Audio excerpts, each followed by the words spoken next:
Good morning students.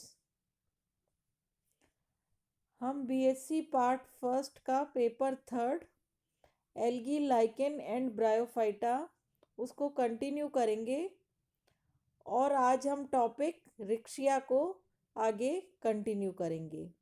मैंने पिछले video में आपको मेल और फीमेल सेक्स ऑर्गन्स और उनके डेवलपमेंट और फर्टिलाइजेशन तक बताया था। आज हम उसके आगे कंटिन्यू करेंगे। जैसा कि आपको मालूम है, फर्टिलाइजेशन के बाद जाइगोट बनता है। ये जाइगोट जो है स्पोरोफाइट या स्पोरोफिटिक जनरेशन की फर्स्ट सेल है। क्योंकि जाइगोट डिप्लॉयड होता है, अब इसमें कई बार डिवीज़न होते हैं और डिवीज़न होने के बाद ये एक मल्टी सेलुलर स्ट्रक्चर बनाता है जिसे हम स्पोरोफाइट या स्पोरोगोनियम कहते हैं। फर्टिलाइजेशन के बाद वेंटर के जो चारों तरफ जैकेट सेल्स होती हैं वो भी साथ के साथ डिवाइड होती हैं और वो एक डबल लेयर्ड वॉल का निर्माण करती हैं जिसे कि हम कैलिप्ट्रा कहते हैं। तो ये कैलिप्ट्रा इसके चारों ओर यानी स्पोरोफाइट के चारों ओर प्रोटेक्शन का कार्य करती हैं। अब हम पढ़ेंगे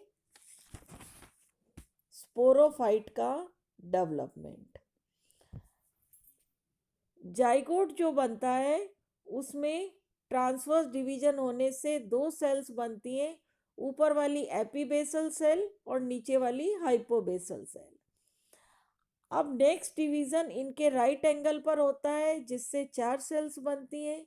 इन चार सेल्स में फिर से वर्टिकल डिवीजन होता है जिससे 8 सेल्स बनती हैं और इन 8 सेल्स में फिर से कई सारे डिवीजन्स होते हैं जिससे 20 to 40 सेल्स बनती हैं और इन 20 to 40 सेल्स में कई सारे पेरिक्लाइनल डिवीजन्स होते हैं जिससे लार्ज नंबर ऑफ सेल्स बनती हैं और ये दो पार्ट्स में डिवाइड हो जाती हैं। यानी बाहर वाली सेल्स जो होती हैं वो एक्सोथीशियम बनाती हैं और अंदर वाली सेल्स एंडोथीशियम बनाती हैं।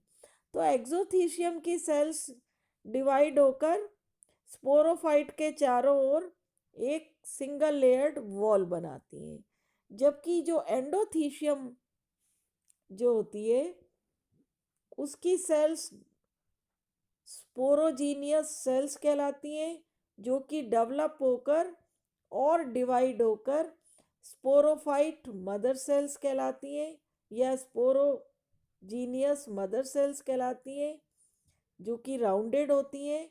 अब इन स्पोरोजीनियस मदर सेल्स यानी स्पोर मदर सेल्स जो है इनमें मियोसिस होता है जिससे स्पोर टेट्राड बनते हैं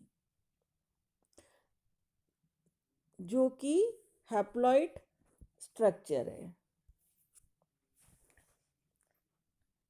अब हम पढ़ेंगे इसके स्पोरोफाइट का स्ट्रक्चर जिसे हम स्पोरोगोनियम भी कहते हैं। रिक्शिया का जो स्पोरोफाइट होता है वो सबसे सिंपल टाइप का होता है। इसमें फुट और सीटा दोनों ही एब्सेंट होते हैं, केवल कैप्सूल होता है जैसा कि डायग्राम में दिखाई दे रहा है और ये राउंडेड होता है और कैप्सूल के चारों ओर सिंगल लेयर्ड कैलिप्ट्रा प्रेजेंट होती है। पहले कैलिप्ट्रा 2 लेयर्ड होती है जो कि बाद में सिंगल लेयर्ड थिक हो जाती है। अब इस स्पोरोगोनियम में स्पोर टेट्राड्स प्रेजेंट होते हैं और वो क्योंकि मियोसिस के बाद बनते हैं इसलिए ये हैप्लॉइड होते हैं। स्पोर्स में 3 वॉल्स पाई जाती हैं। बाहर वाली एक्सोस्पोरियम जो कि मोटी होती है बीच वाली मीजोस्पोरियम और सबसे अंदर वाली एंडोस्पोरियम, जो कि पतली होती है और सेल्यूलोज या पेक्टोज की बनी होती है। तो इसका डेवलपमेंट जैसा कि इस डायग्राम में दिखाई दे रहा है। अब नेक्स्ट है जर्मिनेशन ऑफ स्पोर्स। ये स्पोर्स अभी तो स्पोरोगोनियम के अंदर है, लेकिन बाद में ये स्पोरोगोनियम की जो आउटर वॉल जो होती है वो फट जाती है या टूट जाती है, और जिससे ये स्पोर्स बाहर आ जाते हैं। और बाहर आने के बाद ये स्पोर्स एक जर्म ट्यूब के द्वारा जर्मिनेट हो जाते हैं, और ये जर्म ट्यूब डेवलप होती है। इसमें कई डिविजन्स होते हैं जो कि डेवलप होकर फिर से नया थैलस जो है वो बना लेते हैं। और इसी में नीचे की ओर कुछ स्ट्रक्चर्स डेवलप होते हैं इससे, जो कि आगे जाकर रॉयजॉइड्स बनाते हैं। तो इस तरह रिक्शिया में क्लियर ऑल्टरनेशन ऑफ जनरेशन पाया जाता है। मेन प्लांट बॉडी गेमिटोफाइट होती है, जिसपे गेमीट्स लगते हैं। ये फ्यूज़न के बाद जाइगोट बनाते हैं, जो कि डिप्लॉयड स्ट्रक्चर है। और जाइगोट में मियोसिस नहीं होता, ये डेवलप होकर स्पोरोफाइट बनाता है।